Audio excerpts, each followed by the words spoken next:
Здравейте, пътешественици!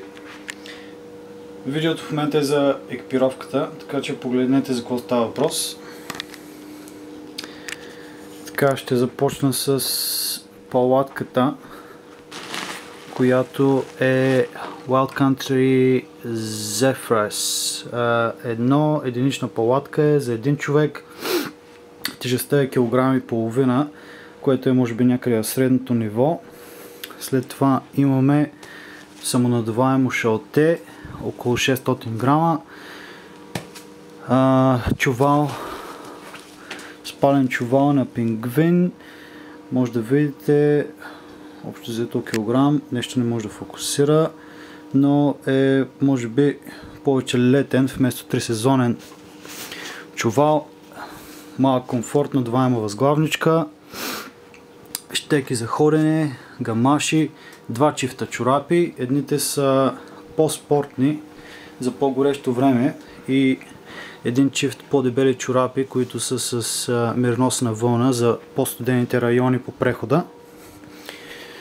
След това имаме едни шорти за ходене на Соломон, които са дишащи, също така и имат защита от вятър. Само къси шорти са, не възнамерявам да вземам дълъг панталон, защото имам термоклин, така че ако стане прекалено студено, ще ползваме него.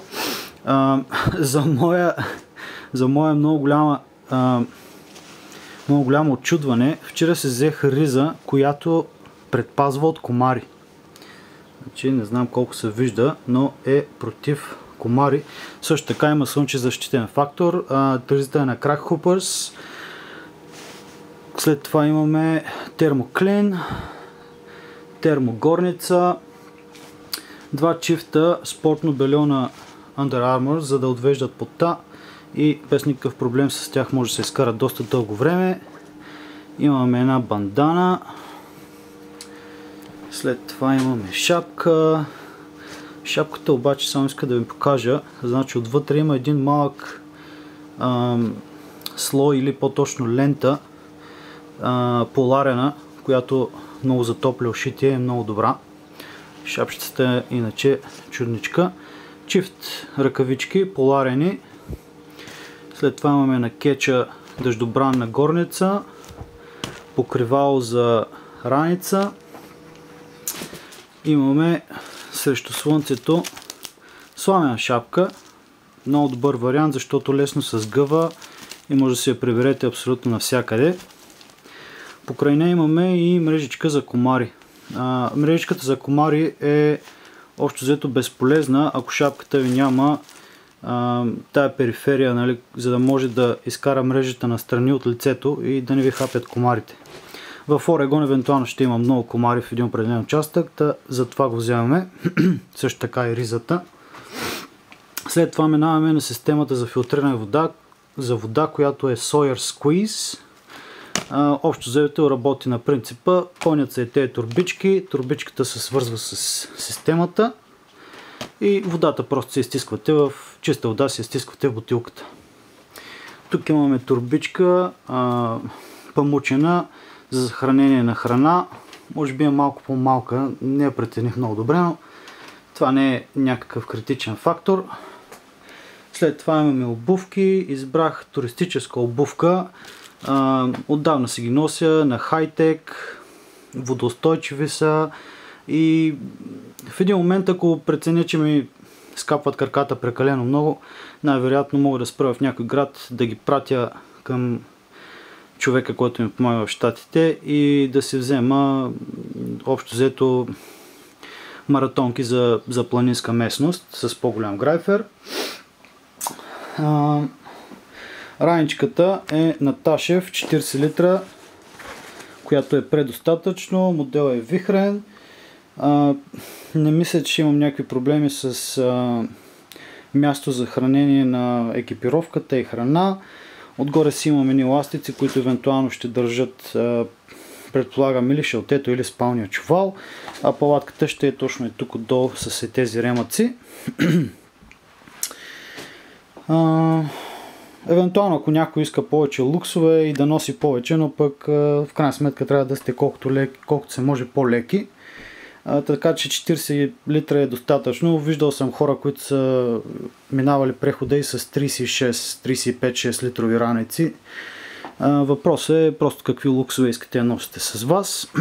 От към технологии, Samsung J5, 3300 ампера батерия, която възнамерявам, че може би ще ми издържа поне 2, да не казвам 3 дни, ако сме на самолетен режим и възможно най-нисък режим на ползване. Най-вече ще го ползвам за офлайн навигация, за да знам къде се намирам общо всяка една точка на прехода и ако трябва да се отбивам някъде за презареждане на храна.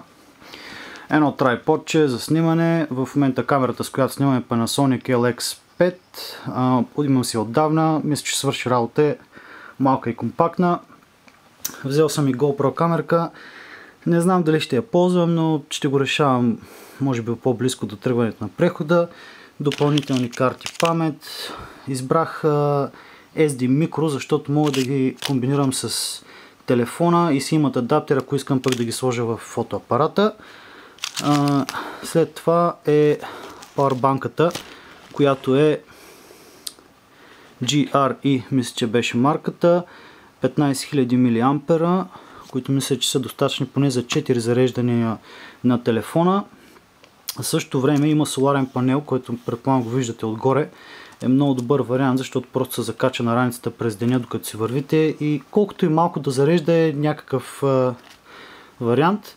И другия по-голям плюс е, че вместо да си имате отделна лампа за вечерно светене в палатката, нали, освен челника, за който ще говоря след малко, си има и фенерче, което има доста голяма батерия за издържане. Това е пауърбанката. Мисля, че ще свърши идеална работа. Има си два входа за зареждане на консумативи.